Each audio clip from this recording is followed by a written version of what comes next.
Okay. Susan Nabankema. Susan Nabankema mbeera gayaze ssebo. Yes, ssebo. Yes, ssebo. Capital Chicken eno nagitegeera ku ma TV ag'enjawulo agali galaga obulango nti olunda nabo mu myezi 5 oba ofunyeemu. Nange nasikirizibwa kubanga nziraba ku TV ez'enjawulo nensikirizibwa nenzija nembanoonya. Nagenda era okujja okubanoonya waliwo abantu ab'enjawulo abali batuddeawo nga nabo balinza okutereka okuinvestinga nabo kubanga bagamba nti lunda naffe mu myezi 5 tukongeremu akaki amagoba akasente. Yesebo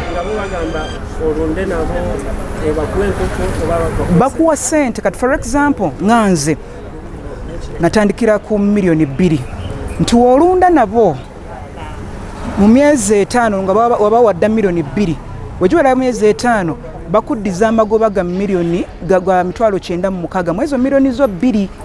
So mu bufunze emilioni zange eze 2 bazikozesa ne balunda enkoko zibanga ezange naye ate nga be bazitunza abantu abalala. So mu bufunze bamala ozitunda enkoko zaabwe nze nga bampaki nga bampa esente zange n'amagoba. Ekyandetera okubeesiga nga n'abali mu bulango bamanyikibwa bannansi baffe baserebu baffe bantu baffe.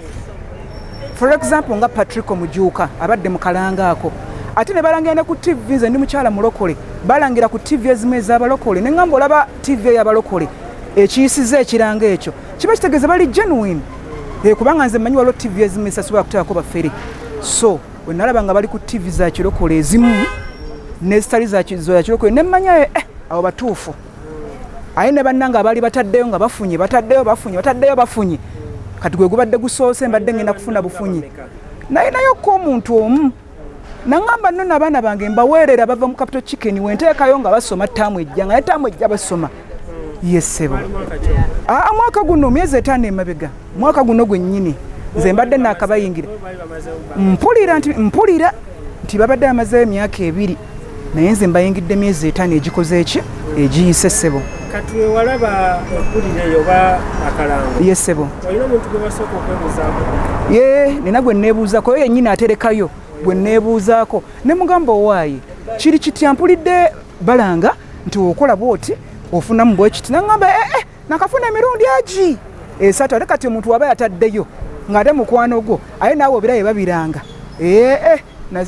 nayinka buyimusinga nzijanga nange entereka mwana wattu no gwe gubadde gugenda okusooka okubafunamu amagoba naye sigafunye sente ezo mwana wattu nze okusookera ddala ndi mukyala mulimi ekyokubiri ndi mukyala musomesa ekyokusatu ndabira bamulekwa era ensonga lwaki nali ntaddeyo ebintu bino kulwa bamulekwa bange bafune basic needs of life bafune obuwunga bafune n'ebirala n'abasomesa maybe basobole okusasulibwa naye nga sente okusinga ddala nzijja mu bulimi ne mu kusomesa. Kati wajja wano wasangawo mbeera kyaliwo wasanga? We nasanga wano nasangawo abasirikale bangi abapoliisi bakuuma omulango okuva eno paka eri ku manager asembayo. Manager n'angamba manager ali awo alimu omusayi mutabike mutaki at the same time muddugavu. N'angamba ate gwe oludde bagabana ennamba kubanze mbadde mu nnamba ya 229. N'angamba banno baabano balina milioni 10 milioni 5 milioni 6 ate gwe oludde. Manager wategera kumanyage? Payasi. Wategera kulimu? Dia Payasi. Yesebo. So watuukira wa manager? Natuukira mu bakozi ne bantwale banno manager abadde nga mweru era ng'olaba musayi mutabike. Kati we bankolako nze sinsi nali njagala nnyo okumanya ekituufu nabagamba njagala kulaba ani nannyini era ne bantwala mu ofisi yani ya nannyini era byayogera abakozi byayogera ne nannyini byakola ki byayogera. Kati we nalaba nga bano bebogedde kyekimu bali boogedde abantu basimbe layini bawaayo sente babawayana bawaayo milioni 10 ne ngamba ate nze owaka milioni kamubiri kasita kanindeko myezi 5. Kati okuwaayo sente yesebo basooka ne bakusomesa ne bakuyitira mu mateeka gaabwe ne bagamba ku lunaku bwe tukutwala okulaba enkoko wabula kibuuzo kye nababuuza muli registered ne bagamba kabera wuwo nga bakulaga ebintu era babeddala nga bali ki registered. Genda ne ku website olabe bakula gw'omukutu gwabwe. Capital Chicken nesima tulina ne certificate of incorporation ebaddewo bulungi. Kwega tulina toma yonna. Tulina negundi, tulina insured. Mwe ekitongole kyenkugambye ekyaki ekya Salaamu. Ekya Sanlam. Nangamba otyo kubanza ekyantwalira manager si kintu kira kukakasiza ddala. Batuufu oba si baki si batuufu neera munnange bigenza okuwunzika era nga bankwata kuki ku mutwe kati bakuwa contract yesebo zizino kisoma contract nga tona bakisayininga nagisoma bulungi bakuwa obudde basobola okugamba komawo n'enkeera ne bagamba naye ensi n'ensi eri wano buli TV kwetuli ng'ani abbaani ate nagenda obbagugulinga mu butuufu nga gye bali ne ngamba kangende mu bano nensoma contract nga ndaba enkolera nenteekayo naye unfortunately joy nabadde nnina okufuna naye sifunye nakateekayo milioni 2 ku lw'abaana ku bamulekwa bano milioni 2 mbadde mbabanja milioni 2,996 kakati nze kyenjagala bampe sente zange sina kirala kyembaagaza bampe sente zange n'omulanga ngukubira abatufuga munnange President Museveni mukyala Nabbanja muli bantu nno b'amaanyi naye mujje bambi mutuyambe ffe abanako mujje mutuyambe ffe tulima bulimi munnange okufuna ketuzza ku mumwa tukola obutakoowa okulaba nga tuteeka ekintu ku mmeeza naye lwaki ebitongole bino bwe biti bivaayo okubeera nga biryaza amanya bannayuganda myezi gino 5 yesebo kakati weeks nga 2 emabega nakuba essimu nga nze ntegedde nfuna nga 3 naye nkuba essimu ne bagikwata we bagikwata nga nembaga olwonkubira one of the managers nembaga bannange mu system munkebere njagala sente zange zifuna mangu sigenda kulinda third saategeera bali manager ali awo obanye badde bakubanga bagamba hello Capital Chicken so gwe ngobawo information gyoyagala ebisigadde nga tobuuza nnyo enamba nasazinga namba nga 4 naye saa zino etwogerera enamba ezo 4 teziriiko ntuuse ne extent okukubira Land Road ono nannyini kizimbe nangamba yasemba balaba lwakutaano wiiki ewedde mu butuufu kakati tuli ludda watuleke bba mu bbanga so nakuba wiiki ewedde nenjagala okufuna ssente zino nga nina kizibu kyange era kizibu kyange kyali kyabuwunga babamulekwa bange nenjagala bagamba owaye embeera taataaganyizibwa mumpa ku ssente ngule ku buwunga mada mulindako nga 3 kimanga 3 naye jjo nabadde bizi saasobodde kukola ki kujja leero nkedde bwannawanca kujja wano mu butuufu nsanzeko kufulunga ekizimbe kiki kisibe kati ndekeddwa mu bbanga nsanzewo abantu nga bangi abalala sima bagenze ku polisi ya Kirabala bagenze wandege y'abalala simanya naye ate nga kufulu ziziro zirengera nga kufulu ki nsibe mu butuufu senga tabadde babbi oba senga tabadde bafere bandiresewo omuntu ku reception n'atugamba sabo n'ennyaba abadde alina okukima sente jjo jangu bwe bati ne bwe bati naye ofisi zonna nsibe kiba kitegeeza baatubbye munnange yesebo nali nkomyewo nkomawo nempitawo nga mbeera eriwo balina fuliji z'enkoko zijjudde ziti nembasaagisako mumpe nno ku nkoko ntwale endyeko nga yemukozesa sente zange ojja kujja nga 3 bwetyo osangawo abantu bajjudde baleeta sente abasirikale bavaayo n'okupakeera abapoliisi from Kira Road nga batudde awo bakuumye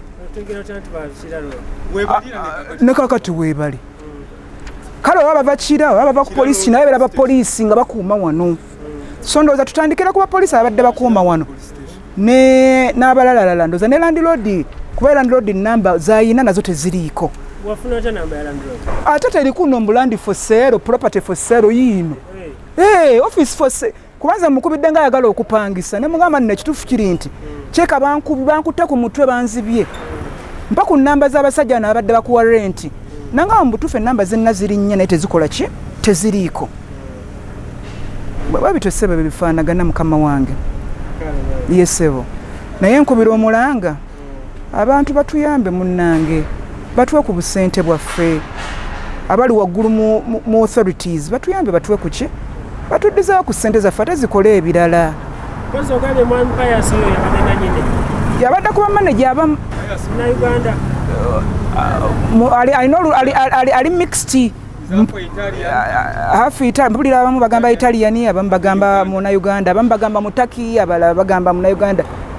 Naye nga badde bize nnyo ali smart mu kooti w'ogendayo era kuwera ddala budde n'akunnyonnyola. Luganda, excuse me, Luganda. Oyo mu Italy. Muddugavu bamuzaala buzaazi ndowooza wano maama we ndowooza nga weeri. Mama we Munnayuganda taata we mu Italy. Yes, sebo. Kale. Amanya gange yenze Kasule Ivan. Ndi mutuuze w'empererwe nammere. Nze nategeera Capital Chicken nabirabira ku nali ndomanyi mpochinga nnyo movies nga translator wange oba interpreter wange ye gundi VJ Junior. Nalaba alanga nnyo agamba Capital Chicken enkola okolera mu ssente enkola ennyangu nnyo obe ssente zikusanga wakaawo okola ssente oteekayo ssente bakulundira enkoko n'okola ki n'ofuna amagoba. Nembeera interested ne mukyala wange nambuuliramu ne tukyogeramu nembeera interested nengamba kangende nkole ki tugende tu investing ssente.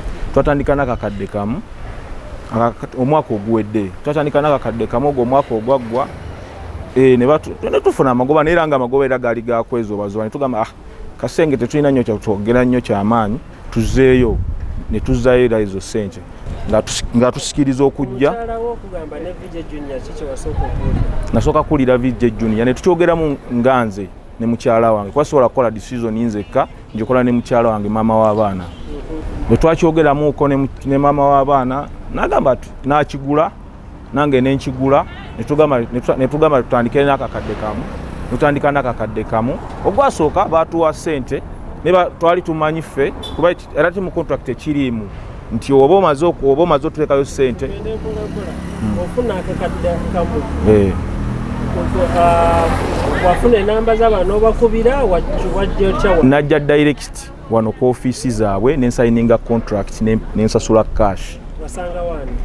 Nasanga waliwo receptionist waliwo n'abalala ba support staff balinga ba marketeers nga olaba ogenda mu bank wabeerewo ba customer relations officer kati bebatukola ki bebatukolako era betwasasula ssente ne batuwa receipt.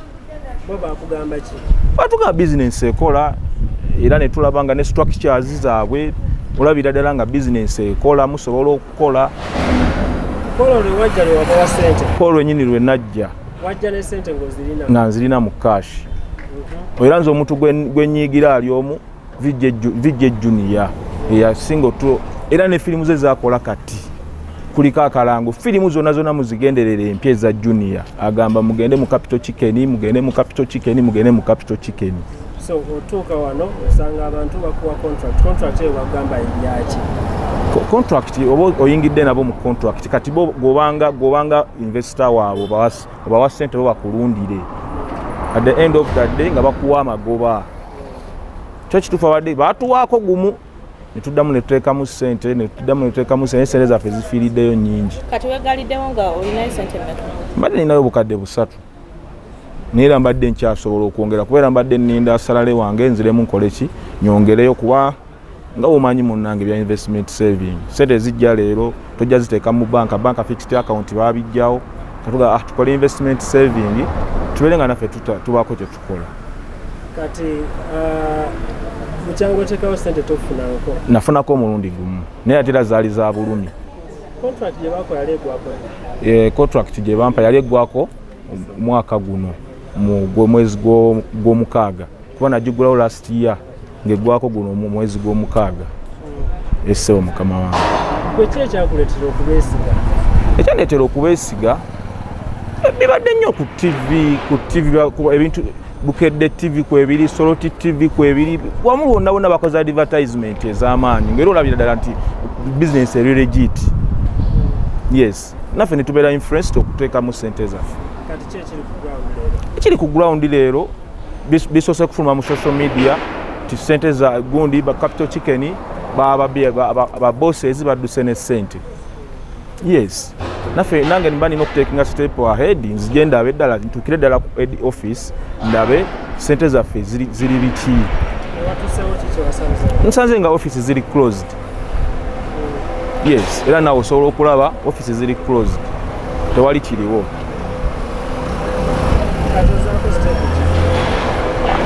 Step gyenjagala okugira njagala gavumenti ebeeyo etuyambe kuba tuli bubi obusente butono tuli mu financial crisis. Economies, we are facing economic hardships.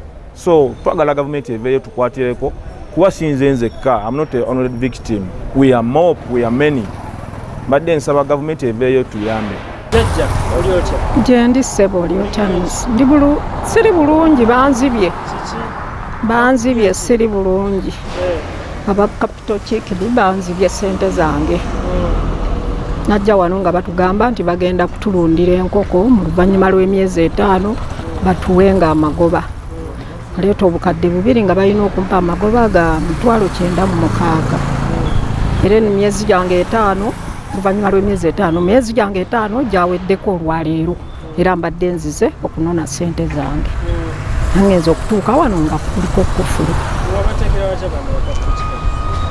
Nabategerera ku TV okwo ku mpewo zammwe okwo.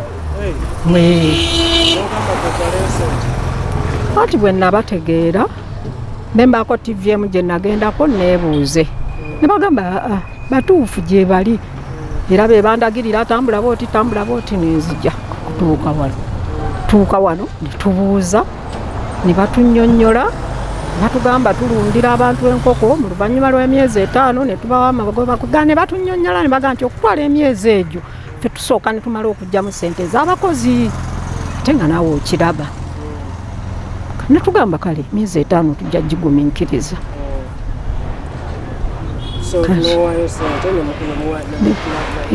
Waayo ssente ne batukolera lipooti zaabwe ne bazituwa ne batubuulira nga bwe bali mu insuwalensi ti ssente ezo ebintu ne bwe biba bigize insuwalensi weeri esobola okuzaawo ssente zo naye wabula saagimanya linnya. Sandiramu. Bagiyita Sandiramu insurance. Ogambye gwani? Ayinze Bright Mugisa. Nze nkooye okuyimirira ebyange biweddeyo.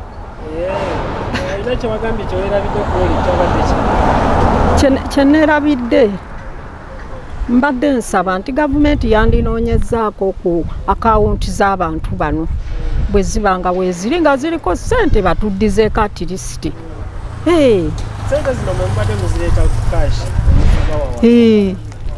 Tubadde tuzireeta mu kaashi. Ne batuwa lisiiti zino bintu byonna ng'obeera obirabira ddala byonna nga biriko sitampu nga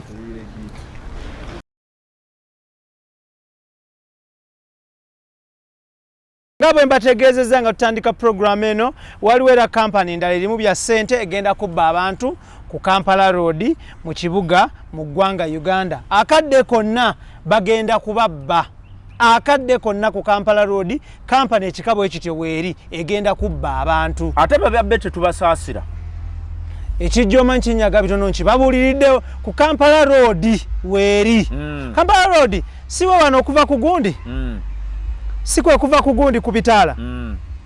Okuderinga nga ku watoto. Esi Kampala Road. Banange tuyamba abantu baffe bano. Gavumenti ya Uganda. Abasajja abava mu West Africa wano nkiddamu. Bannannyini bize bino era be babireeta wano. Ne babiguza bannayuganda ne babiguza bannaabwe. Ate ezensi ezo ziraba Abanigeria, Abanagana, Ivory Coast, ne wano Congo neighbor yaffe bali mu nsi zonna basuula enkesi. Era balina target audience yaabwe. Ebyo omanyi nti abantu bano twabalabula naye tebajjukira. Twakola show wano ne mbagamba nti mwegendereze nga tuvudde mu COVID. Wajja kubaawo kaabatikkula. COVID yabadde aggwamu ati. Yo waakolera. Wateekwa okubaawo ekintu ekisoose okubeerawo ne kikunya emitima gy'abantu. Jjukira abantu bafiirwa ssente nnyingi mu COVID. Kati abantu baba baagala kwenunula. Kweza bujja. Ssente zino entono zaalina zikoze zitya nnyingi. Naye abantu baffe bano ndowooza tewaliwo muntu ayinza kuba ng'alaba bizinensi show eno Nada mwebe byekijjega. Nonga anti bakubbye. Mwebe byekijjega. Nomala onkubira simu ngo badola basweno nenkubuuza badola ba nonga anti ye. Nonga anti batubbye. Ojja kungwako. Ojja wulira obukambwe bwotalabanga. Kubanga Ibra tuyina principles bbiri ezifuga ssente.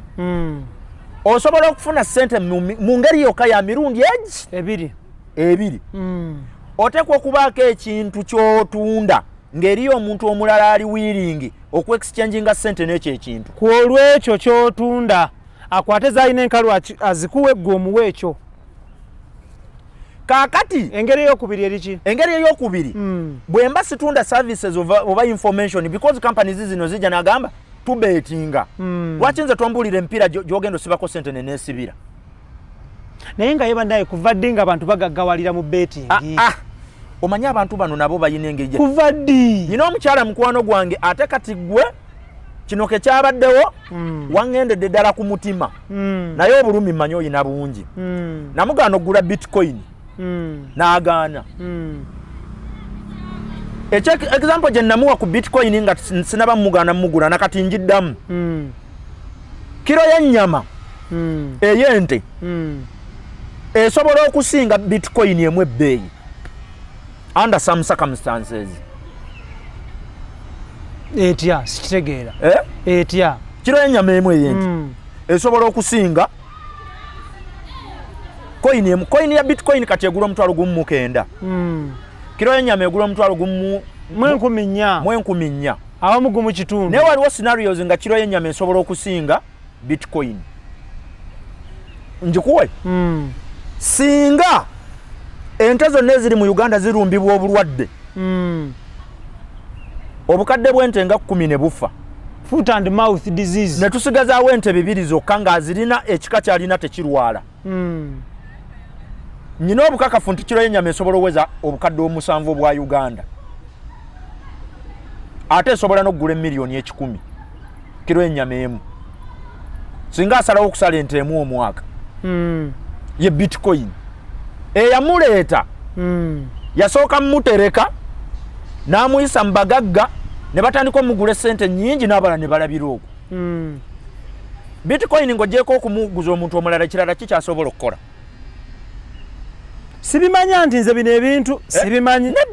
Ne betting sigimanyi. Nedda tugende empola Ibra. Bitcoin bagamba is a digital currency which is a false statement.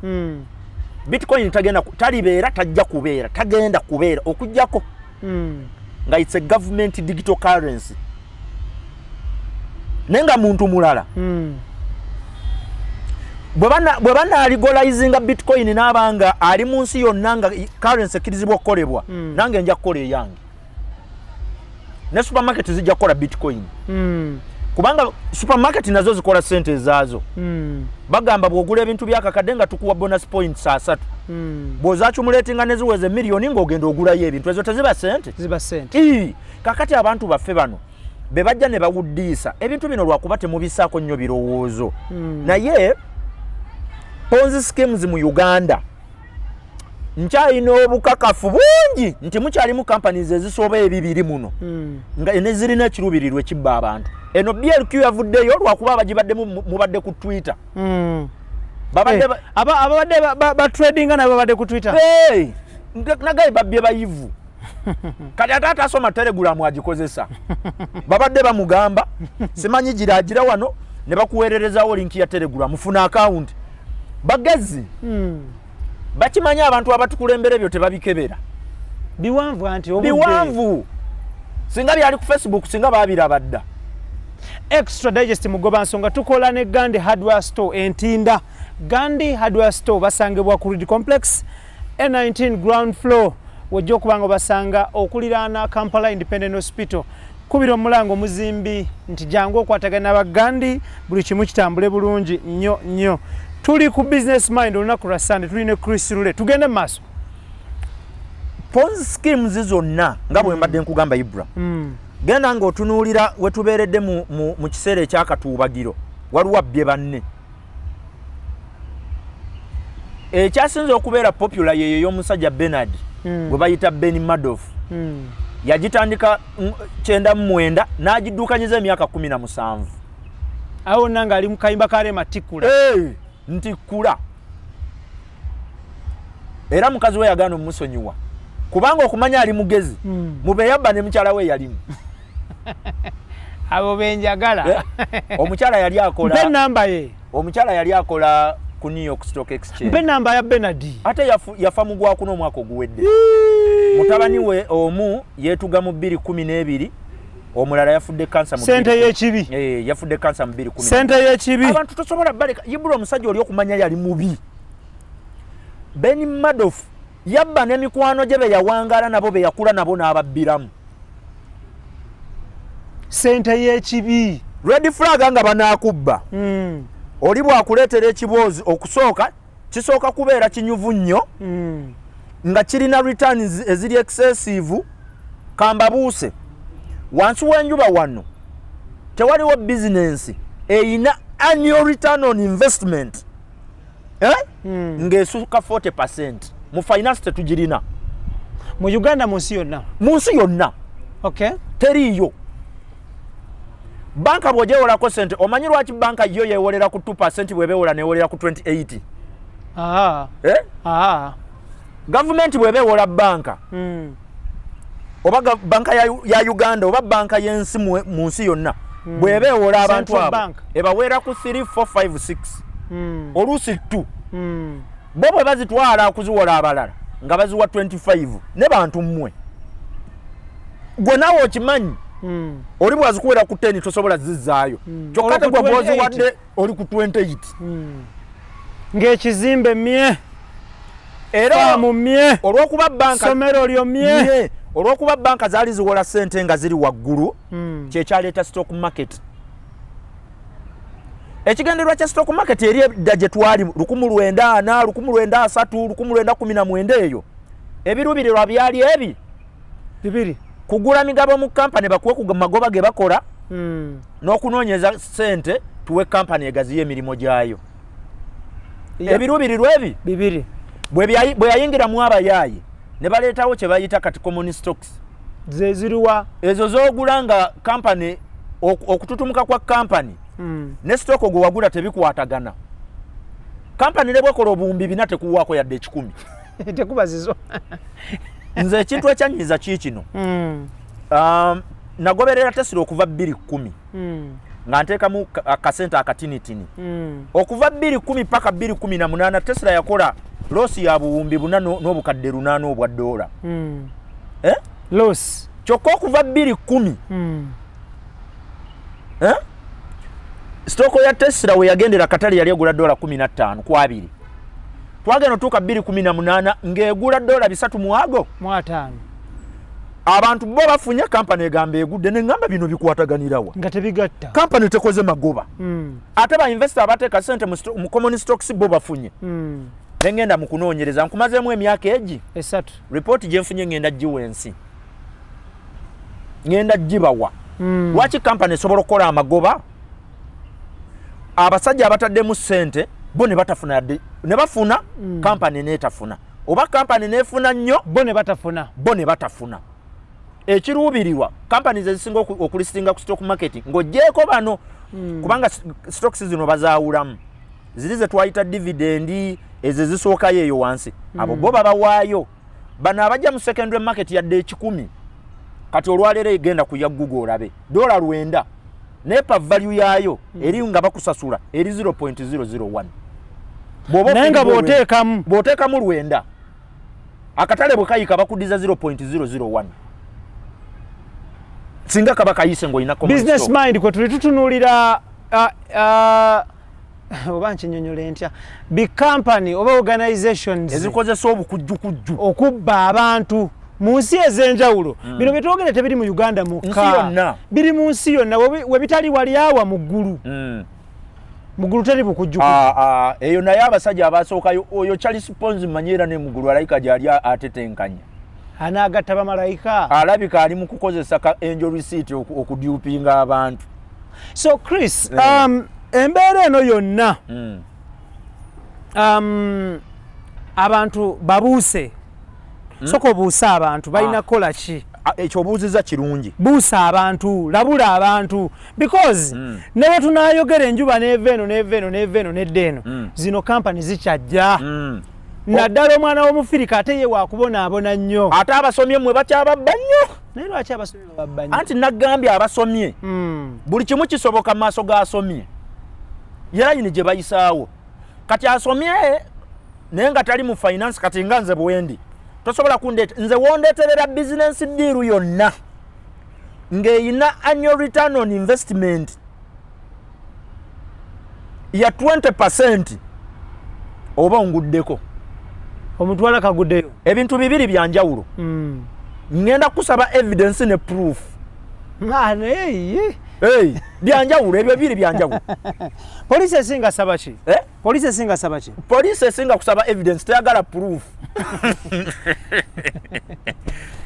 poliisi yawe ya New York City kakati kambeeko ekyokulabirako kyenkuwa kyangu nnyo okunsanga mu kkubo ng'eri waava okuripotinga nti bamubyeko empuuta yeriko amasavu nansanga mu kkubo nga nze nva kulya ngege naye nnyina butto ku mimwa eyo evidence bakutwalirawo eyo evidence eraga nti nyinza okuba ndi omu ku abo oteeberezebwa abayinza okuba nga babbye empuuta y'omukulu naye singa mugamba approving olwo tudda mu science oba olina ssebo okuleeta akuuma n'oteeka ku mimwa n'oyawula amasavu ag'empuuta ku ngege bibiri byanjawulo proof ne evidence poliisi eyagala evidence era abasinga bali makomera bagenderayo olwa evidence si lwa proof kyova olaba nti science mu finance yokka ebyo bibiri we batabye kwetaagisa mu engineering mu busawo ebyo bibiri babibeerako oli lwaki bakusaba pulaani mu kanso babeera baagala oproving nti kyogenda okuzimba okimanyi okukusaba bills of quantities oprovinga nti kyenjagala okuzimba kyetaaga bino era mbirina eyo industry ya engineering byo naye mu finance you only need one kyekyo evidence bano schemers yekyaleeta ayisawo layini ponzi schemes lwaki tezigenda kuggwawo ngambye mbuusa abantu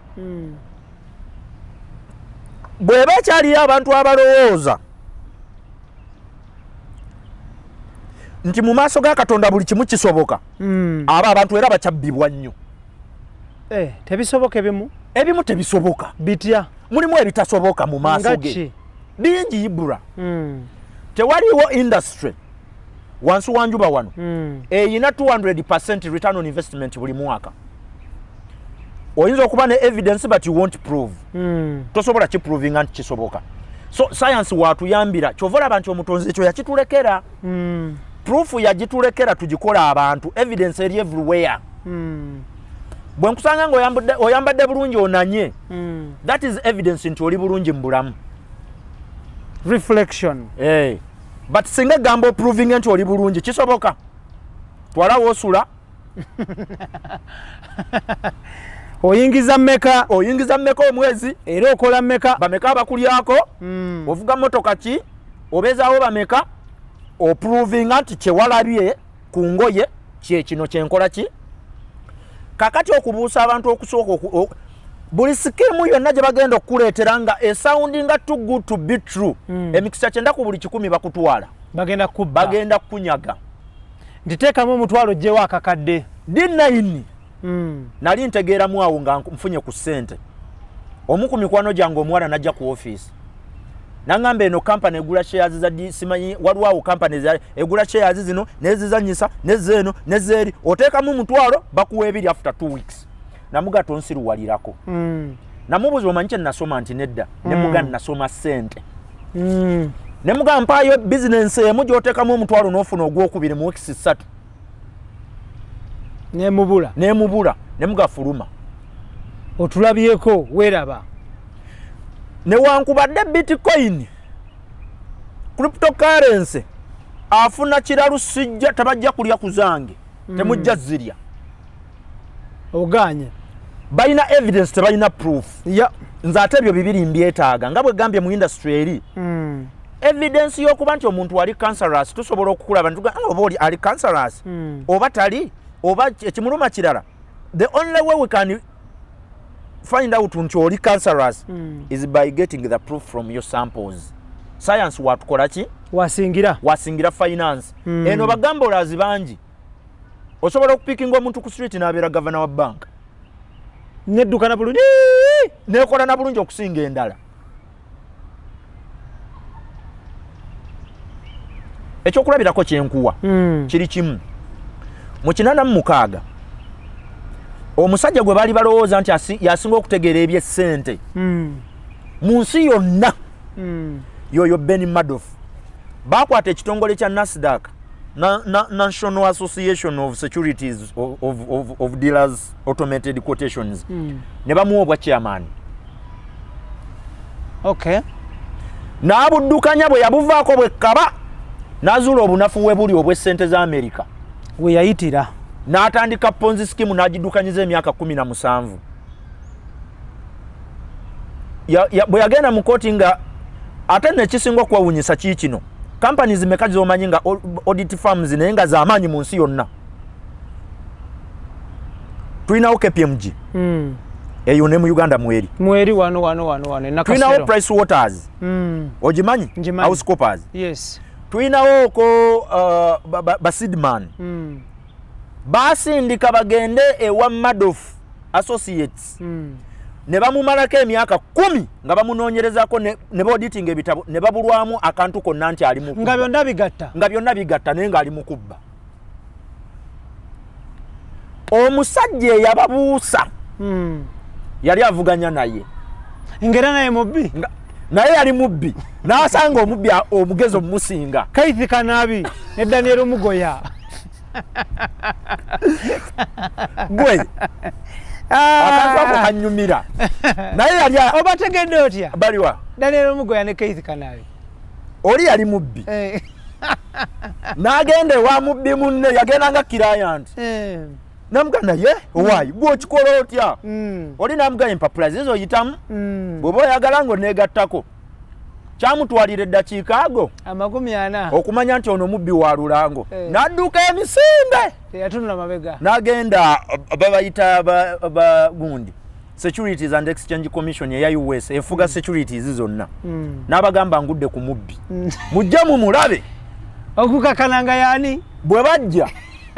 Ne batunulamu ne bamugana okufa omuntu gw'otugamba nga mubbi. Tetulina kye tulaba. Alipota zonna clear. Bamuteekako nkugambye bamuteekako buli muntu buli mukugu yagenda ewuwe. Bagenda ewuwe yali yakola akantu kanyumira nnyo. Abalabi baffe abalungi baba baagala okulaba story yo baginyumirwe. Abalabi ba movies baginoonye bagiyita Wizard of Lies. Wizard of Lies. Genda okanoonye ojja kalaba kajja kuwoomera. Je kalinga koogerere. Jinga akayina nga ko n'ebyo ebimu nga biba bigumu ebyo ebimu nga bigumu. Kubanga ze manga agalanga koogerere nga biba bigumu. ISP VJ Junior VJ Maka omanyaka badike yali yakola. Yayina ekizimbe nga offices ze ezimu ziri wansi endala ziri waggulu. Kati nga abantu abaleeta sente abagamba azinvestinga mu securities za mitala wa mayanja. Nengo manye mitala wa mayanja office emu yali wansi endala ngeri waggulu. Abo waggulu nga tebalaba ba wansi nga ate tebasisinkanangako okumala emyaka 17. Kaithi Kanabi. Sebo oyo omusajja Ibra namugirako enkofiira. Nenga babeera baana babaani. Babeera baana ate yali musajja muju. Abo bagezi. Abo bagezi nnyo. Yali muju. Andi abasinga obugezi mu nsi eno bajju. Ku ssente. Abasinga obugezi baju emyaka 17. Nze nina omukyala muju ngenda muwasa. Oyo wasa. Nina omukyala muju ngenda muwasa. Muju. Naye abantu bo babuuse. Abantu baffe bamala kubabba. Nate anyway nkimanyi ne bwe nababuuse era bagenda zitwala. Kati bino tukolako just tukolako obukozi katono. No, but this is part 1. Mu part 2 tugenda kutunuulira at length signs, symptoms and symbols oba obubonero bwa company egenda okubba abantu n'enzija gye zijjamu. Naye bro bado kimanyi nti okay omulungi yenna atulabe ebbali okimanyi nti naawe osobola okulonkinga successful ponzi scheme nobba abantu kubanga ekintu kye basuubiza kya bugwagwa ne bano tebakigwangamu singa omuntu alonkinga ponzi scheme n'afuna abantu 100 n'atafuna bapyegwa lwaki ebegwangulida alinawo 10 ekigiddukanya ekigiddukanya be bantu abayeyongerako piramidi bwetyo bwekola kyova olaba nti buli gwe bafuna bamugamba noonyaayo 10 kati byebyo bikampani mbiraba nnyo Kampala wano kigamba muzze 5 buli omu aleete 5 kati bwe babeera 5 buli muntu ng'akuwa emitwalo 5 si gya 25 kambawo ekyokulabirako singa mbanja alagiddukanya successful okumala emyaka 3 bwenti bwenkola buli muntu musaba emitwalo 5 ne mujja 5 gye emitwalo 25 ne mbasuubiza ne mbagamba bw'oleeta emitwalo 5 oluvannyuma lwa weeks 2 nkuddiza omutwalo gumu 5 gisigalayo naye ku mitwalo gye 5 oluvannyuma lwa weeks 2 nkuddizaako gutya olwo nga bagenda okukubaka kumbi ku mutwe naye nkugamba okuwa omutwalo guno olina okundeeterayo abalala bameka 5 kati ku 5 booleese buli muntu mmuggyako siringi 10,000 mmeka 2 ezikola omutwalo n'engukuwa ono n'atabuuka kati ono gwempadde omutwalo ng'andeetera abalala ne gwenyongedde naye ng'aleeta abalala kyova olaba batandika abantu nga 10 ne bamaliriza nga bali 10 trust yesinza okusuula ensi mu katyabaga abantu bamusinga okwesiga bebasinga obukyamu bebasinga okuba ababi kyova olaba ngamba nnyo abantu nti diiru zonna ezitusudde mu mitawaana zireeteddwa mikwano gyaffe enfanfe ab'oku lusegere tewaliwo omuntu gwe weekengera akuleetera diiru n'ogisaamu ssente amala kuba wuwo bino mbunguze ettaka nguze empewo era eyaziga ababulaadiwo abantu bonna abalina ettaka ery'obufere abalizigira baŋŋanda na mikwano acquaintances abali ku mirimu be baleeta diiru because ebyo ebintu byonna biteekwa okubaamu okwesiganga era oli kyova olabagamba omusajja oyo simwesize sijja mmugulako kitegeeza obwensimbu obwesigwa bw'abano abasajja kwe batambulira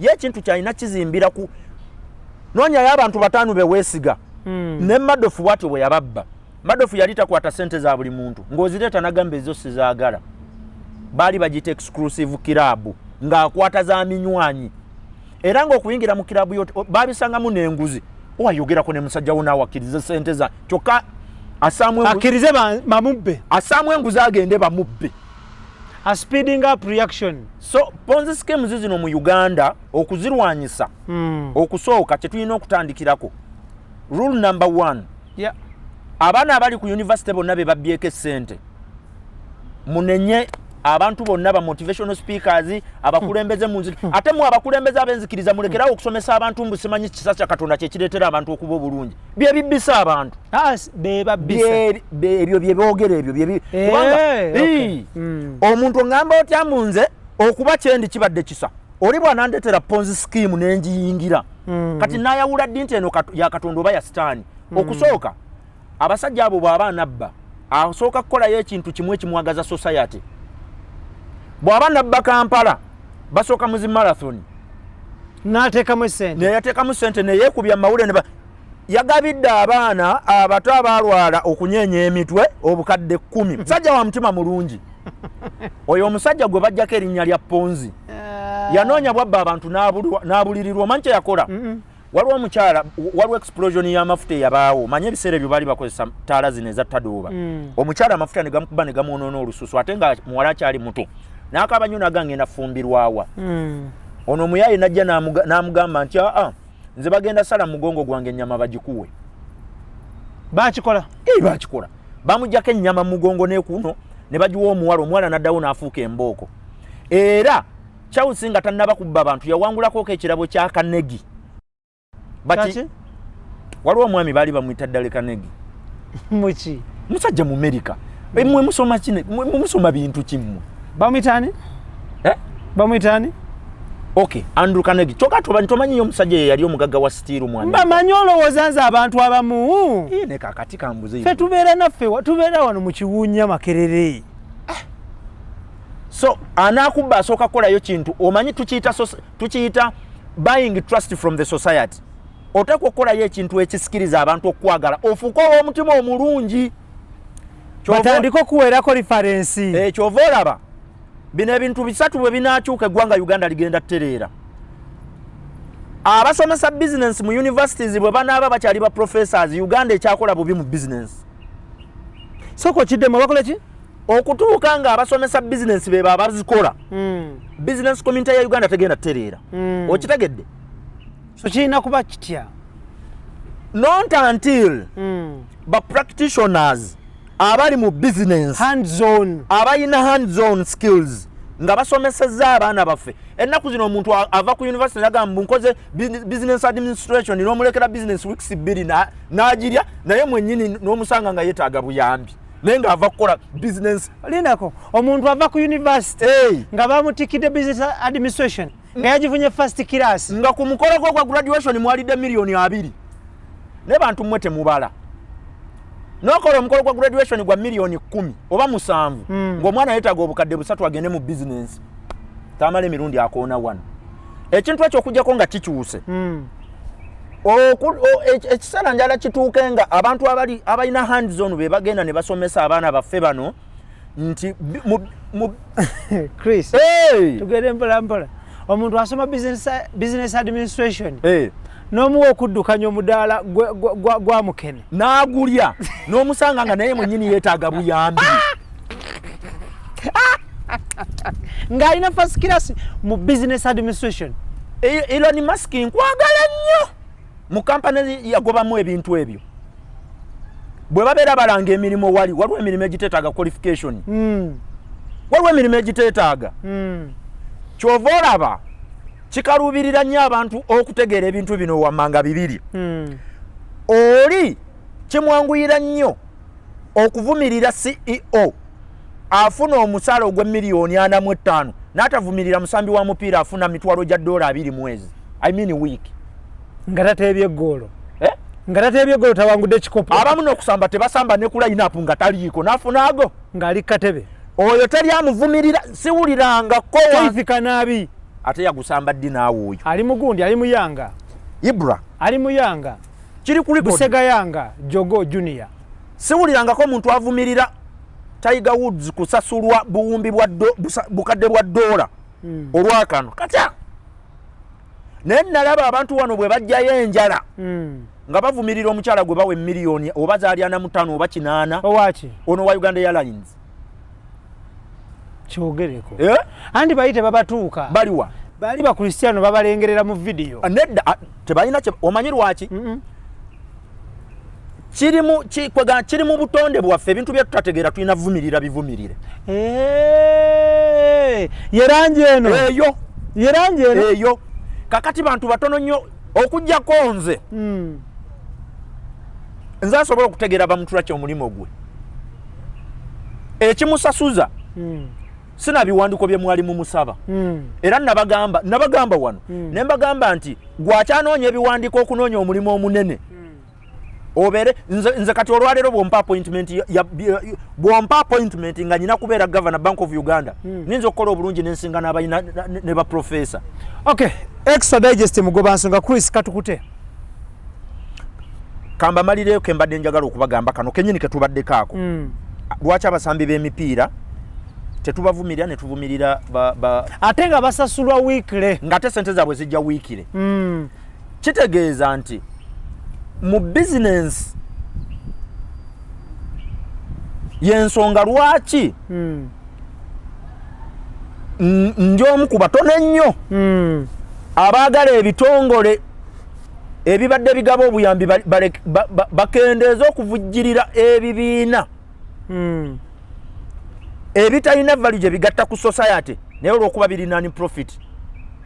Ekyo nkivumirira.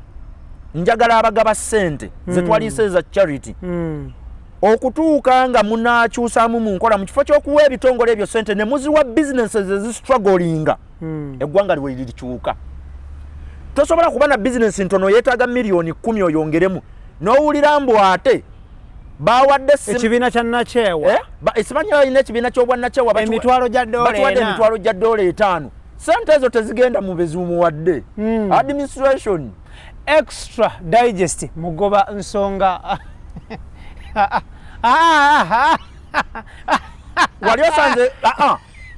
wali osanze kutegerera ya nedda wamma Idris wali osanzeeko abantu abakola mu bitongole by'obwannakyewa ng'abaavu babalambulira ku bigere bateekawo emmotoka ajja abantu mu bwavu ajjidde mu ngatto ya bbeeyi emmotoka esi tebaagala na nfuufu ne babategekera ku ntebe ne batuula eri ne bazza okulaba ne babeera eri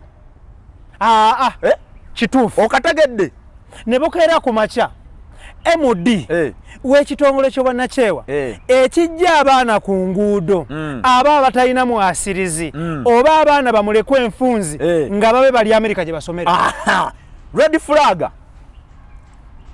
flag sumulula red flag anti sente ze bagabira ebitongole bino baba tebaziwadde ebyannakyewa baba tebaziwadde baana bannaku baba baziwadde bantu bano abagenda ne basoma ne bafuna degree zaabwe tewaliwo eggwanga lyonna lyali likulaakulanye na buyambi teririiwo amawanga gakulaakulana na kukola kyova olaba bizinensi yekyusa society so si bitongole by'obwannakyewa kyova olaba nze nagaana okuddamu okusubscribingira mu ddiini ezitwala mu beesiimi abantu abayamba abantu b'obwannakyewa naye ate ne balekerera abantu abakola ebyuma ebirongoosa abantu kati Bill Gates olwaleero twalibadde tumuyita na Saint Bill Gates Saint Bill Gates Saint Elon Musk Saint Aliko Dangote Saint wano mu Uganda mbamenye Saint Mwami Gasta Lulentake abo bonna bali badde ba Saint omanyi lwaki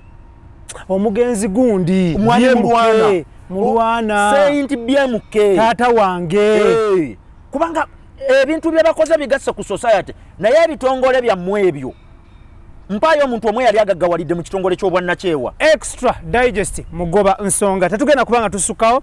Special thanks goes to Mwami Dennis Mugabe wa Ganda Hardware Store Ntinda alaba nnyo programu eno era nga agamba ekyusizza nnyo abakozi be mu hardware bonna balaba piece emu ku emu ne bakyusa obulamu. So mbaagaliza birungi bye tetugenda kubanga tusukawo. Nsigadenza Ibrahim Mukasa. Still next week on Sunday tugenda kukomawo tukubuuse obubonero signs nga bona agamba nti oba cows crossing ahead obubonero obwo okyegera zebra crossing ahead bwe bityo betugenda okuba tukubuusa next week actually ku bikampani oba ebitongole ebyabakyala kimpadde abafere tugenda ekyo egenda yitibwa red flags eza Ponzi schemes nga banakujjako sente mu lukujjukujju abasajja bano abava mu West Africa ne bajja ne bakozesa bannansi be Uganda bukodyo ki bwe bakozesa okudyopinga abasomye kubanga baba batasomye bazibu ddala bazibu nnyo tebaawukana na sente zaabwe tebaawukana na sente zaabwe wakiri omukuba ngwala era womanyira omuntu Ibro kimanyi tewetaaga ku red flag y'omuntu atasoma emu abasoma entereka yabwe ya sente n'abasomye endala abasajja abo abatosomye sente bagiwa ekitiibwa ayinza okwekuba omukono ati n'ogamba obajjayo ki ng'ajjayo 10,000 mubeere bulungi mweraba.